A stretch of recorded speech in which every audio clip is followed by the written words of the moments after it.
Give me something for the pain and let me die. Look here, look, listen. Here's my little sprinkle of copium for this chapter One Piece. Scout's honor, Picky swear. Look, listen! Vegapunk was already on the verge of death before Kizaru skewered him with the lightsaber.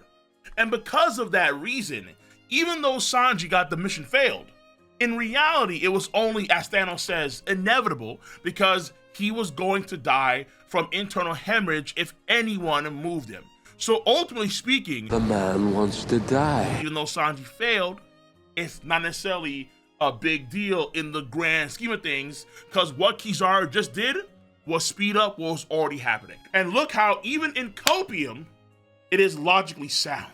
Oh, so I take a quick little swig.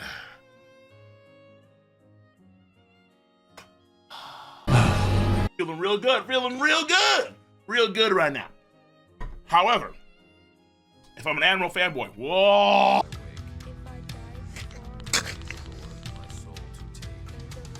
Yo, this chapter is simple, straightforward in many ways. But I think there are subtle things in this chapter that not a lot of folks I thought caught on to. The end of the chapter is kind of nuts because Vegapunk, attention world, wait, are you going to broadcast information to the whole planet? And is that gonna be the big reveal, the big what the F moment of Egghead Island? It's gonna shock and shake the world? It's gotta be, but how? And someone on my YouTube with the super chat did have a good idea. And it involved, at the very beginning of the chapter, in the color cover, Uta. Alejandro did mention that in film red, Uta has these Denden Mushis that are created by the SSG, which is true. And in the Chronicles of Uta, it is mentioned that these Denden Mushis can actually transmit telekinetic waves. After the dead man switch flipped, and we see the monitor, his heart monitor, go flatline, and we see the video feed pop up, attention world. So Vegapunk has kicked the bucket. And what that means, let's say Lilith, or Edison, or York, or Atlas, even Punk Records itself, we have to wait and see. There's just so many options. Let's say, for example, if Vegapunk's main body is deceased, does that brain in Punk Records still function properly? Or does it slowly decay and pass away now that the main body also stopped functioning? Or let's say because the brain was cut off long ago, what if Punk Records can actually still function even though the main stellar body is deceased? Well, let's say you have to have the termination of Lilith, of Atlas, of York, and of Edison. When all Vegapunks pass away, then Punk Records ceases to function. Who's to really say how it works? We're gonna find out what O wants to do exactly. But the idea is that with these Denden Mushis that we kind of get in film red, a similar concept could be happening here, where this message may actually be broadcast to, let's say, other video transponder snails just automatically or some of that sort, and then that's how this spreads across the globe. And yo, the world government, the WG, is going to defecate in their pants, in oodles, tidal waves, a nasty Taco Bell session. No, I'm never doing this again. If we don't get an emu face reveal after that, in the toilet seat, like Tywin Lannister, if we don't get an emu face reveal, I'll be stunned. Like, Oda, what could you possibly be waiting for when this man, Vegapunk, has dropped like some of the biggest secrets of the world to the world? Though, I guess it'll depend on what is Vegapunk going to reveal. And there was another donut on YouTube by Maha that actually got me thinking too, where at least part of the message is going to be finishing what Clover said in Ohara, what we don't hear, what's cut off before he gets shot. What if we actually have Vegapunk say something similar and he finishes that line? We're actually gonna find out at least the name of the ancient kingdom. Bro, like, yo. Oh yeah, it's all coming together. And then that, let's say, in conjunction with the reveal that someone is sitting on the true throne. Because in my mind, it has to be kind of simple, where it has to be like, the world government lied to you, and by the way, I'm gonna name drop the ancient kingdom, and of course, Nika / Joy Boy. There is a king of the world that is Emu, if Vegapunk is aware of Emu's existence.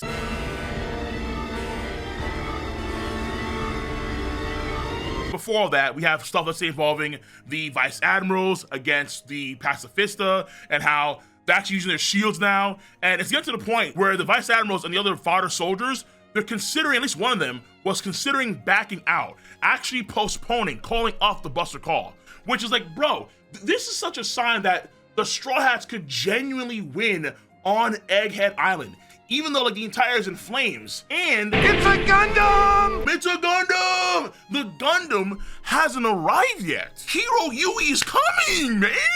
And the Giants are still running around having a good old day. We have Vice Admirals getting one-shotted by Dorian Broggie. What'd I tell you? I told you. I told you to get buffs. Oh, the Giants suck. Luffy one-shotted. We have Vice Admirals with Haki, Rokushiki, all that stuff, getting one-tapped by Broggie. Blah, blah, blah, blah, blah, blah, blah. Was it a sneak? Yes, it was a sneak. But still, boom, it's your job to have enough defense to, power through said sneak. Like Sanji, but we'll get that soon enough. And Dory and Broggie are making their way over to the area with Kizaru, Luffy, and Jay Garcia Saturn. And now that the Pacifista, now that they are using their bubble shields finally, they're not going down so easily to a cannon barrage. So there are a ton of things right now that are swinging the pendulum in the Straw Hat Crew's favor. Only way this can swing back in the Marines' favor is if Emu is a fan of Eureka 7.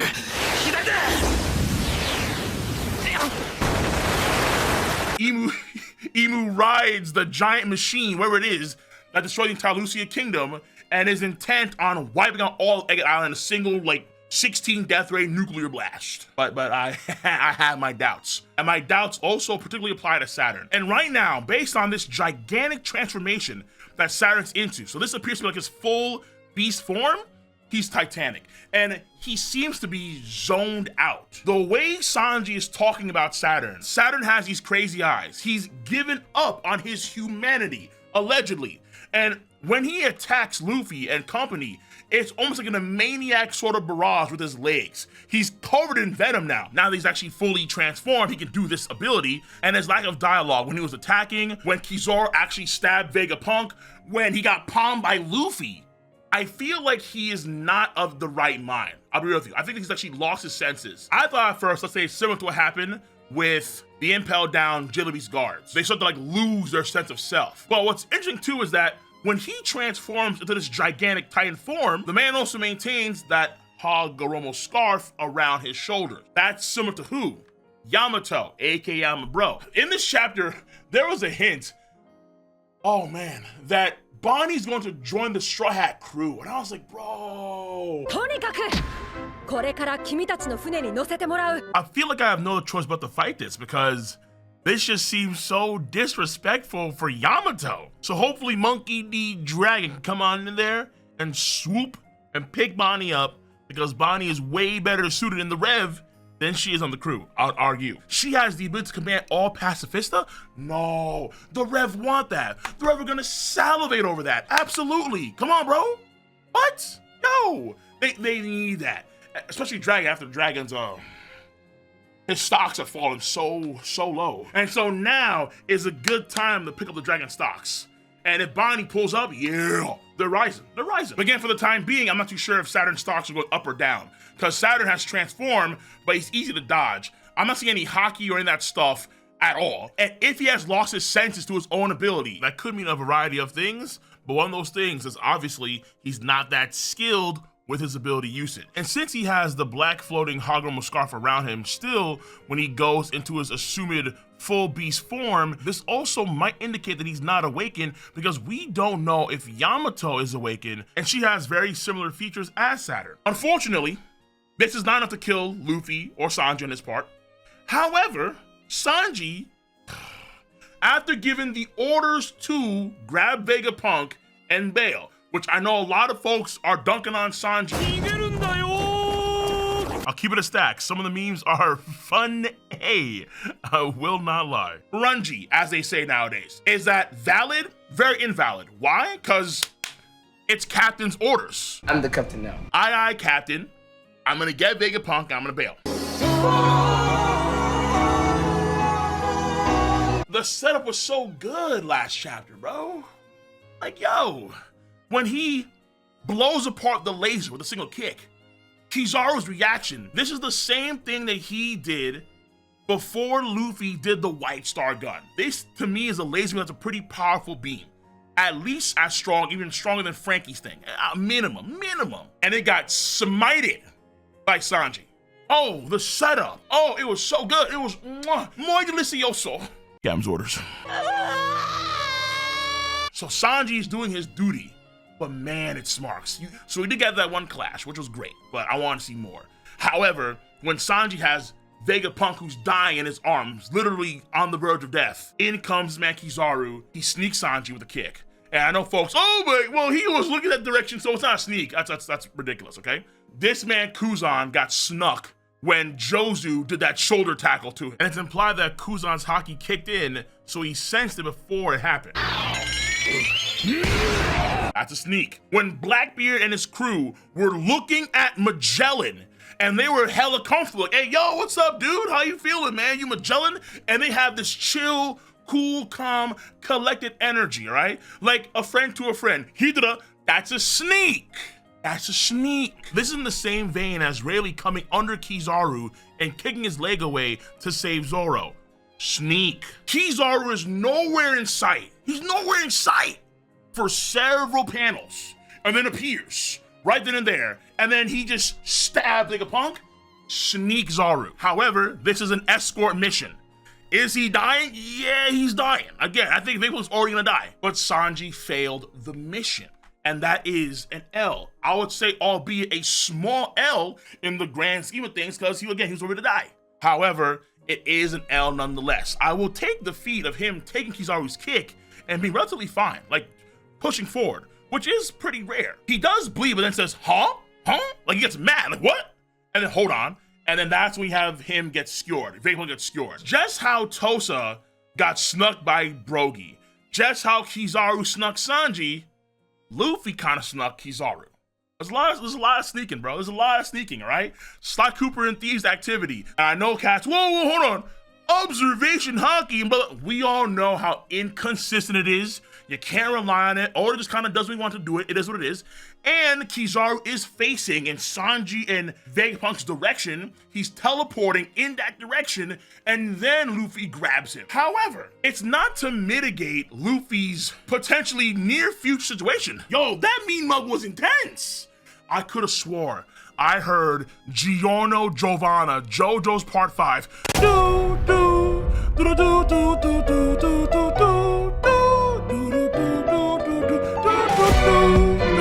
Bro, that was scary. The intensity shot through the roof. We're not just seeing Kizaru grabbed up, seeing this man Jay palmed up.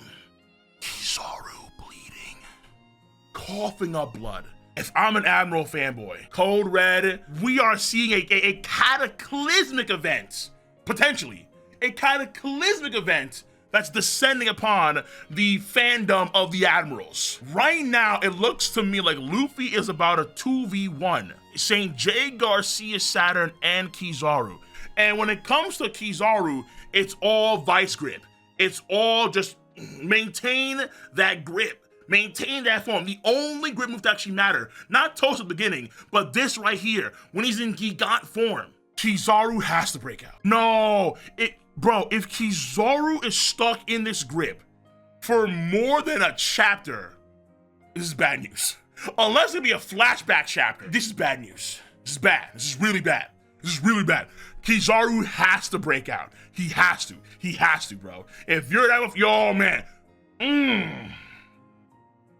As a Monkey D supporter, as a Nika lover.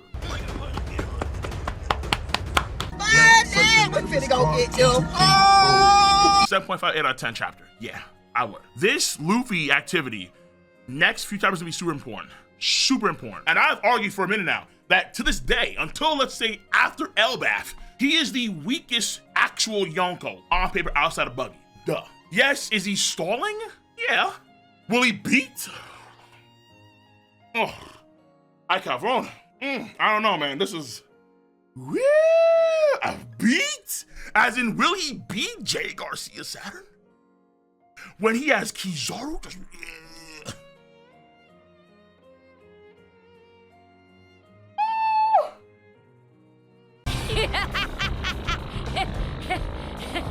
Though, let's be honest here too. Luffy has had the chance to eat some food and then recover, whereas Kizaru has recovered from what happened prior. However, was Luffy at full HP when he fought against Kizaru the first time round? There is an argument to be made that he was not, even though he ate some food up until, let's say, 1091. Him eating some food versus him eating a whole metric ton of food is a different scale of calorie intake for Luffy. On top of that, we don't know when the fight against the Seraphim ended. We actually have no idea. So it could have been possible where Luffy and company had this whole Seraphim thing go on all day and night the prior day. So there's arguments on both sides of the aisle here, but now it's ultimately a matter of, we're in this position, can Kizaru break out? Look, we'll have to wait and see. We'll have to wait. This is a crazy finish. Yo, maybe people were right. Maybe Luffy is actually top 5 currently, but let's let's slow our roll. We have no break next week, so we're gonna find out soon enough. By the way, I have to relook at the Dawn Rocket now versus the White Star Gun. There is a strong argument now, no pun intended, given that Gigant, given the raw physicality of the giant form, maybe that Dawn Rocket did have more power than the White Star Gun. Because in muscle form, he couldn't break out Kaido's jaw when he got swallowed in a 1045. And yeah, that's a TDJ swallowed. Swallowed up. Have you ever been swallowed up? But in Gigant form, he jump roped Kaido. So how much more physical power does he have in giant form? It's gotta be like several times, dozens of times, bro. And I know Rob Lucci fanboys, oh, we're gonna take that and go to the hills. But again, we'll save that for something else in the future. Let me know your stance on the subject matter at hand. Be sure to rate the video, comment, and subscribe. I'm gonna catch you guys on the flip side. See you. Bye bye.